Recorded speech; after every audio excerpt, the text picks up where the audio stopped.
സ്വലാത്തു വസ്സലാമിനും ന്യൂനപക്ഷമാകുന്ന ബനൂ ഇസ്രായേലിനും രക്ഷപ്പെടാൻ കഴിഞ്ഞുവെങ്കിൽ അസ്ഹാബുൽ കഹഫിന്റെ ഗുഹയുടെ മുഖത്ത് കേവലം ഒരു നായയെ നിർത്തിക്കൊണ്ട് അല്ലാഹു സുബ്ഹാനഹു വ തആല അവർക്ക് സംരക്ഷണ കവചമൊരുക്കിയതാണ് നമുക്ക് കാണാൻ കഴിയുന്നത്.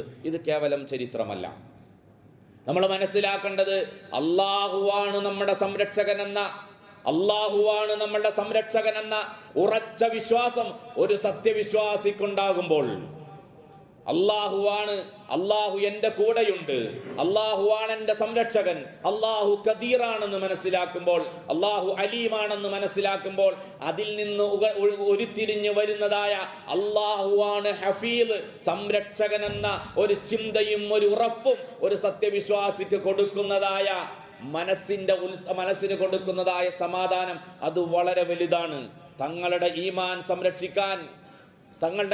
സംരക്ഷിക്കാൻ അല്ലാഹുവിലേക്ക് ഓടിയെടുത്ത അസ്ഹാബുൽ കഹഫ്, ആ അസ്ഹാബുൽ കഹഫിന് അല്ലാഹു സുബ്ഹാനഹു വ തആല ഒരു ഗുഹ ഒരുക്കി കൊടുത്തിട്ട് ആ ഗുഹയിൽ അവർക്ക് 309 വർഷക്കാലം അള്ളാഹുവിന് സംരക്ഷണം നൽകാൻ കഴിഞ്ഞുവെങ്കിൽ ഏത് പ്രതിസന്ധി ഘട്ടത്തിലും, ഏത് പ്രശ്നമുണ്ടാകുമ്പോഴും, എന്ത് വിഷമഘട്ടമുണ്ടായാലും, ഏത് വേദനയുടെയും ദുഃഖത്തിന്റെയും സമയത്ത് അല്ലാഹു സുബ്ഹാനഹു വ തആലയാണ് എന്റെ സംരക്ഷകൻ എന്ന ചിന്ത ഒരു സത്യവിശ്വാസിക്കുണ്ടോ എങ്കിൽ അള്ളാഹുവിന്റെ സംരക്ഷണം ഉണ്ടാകും.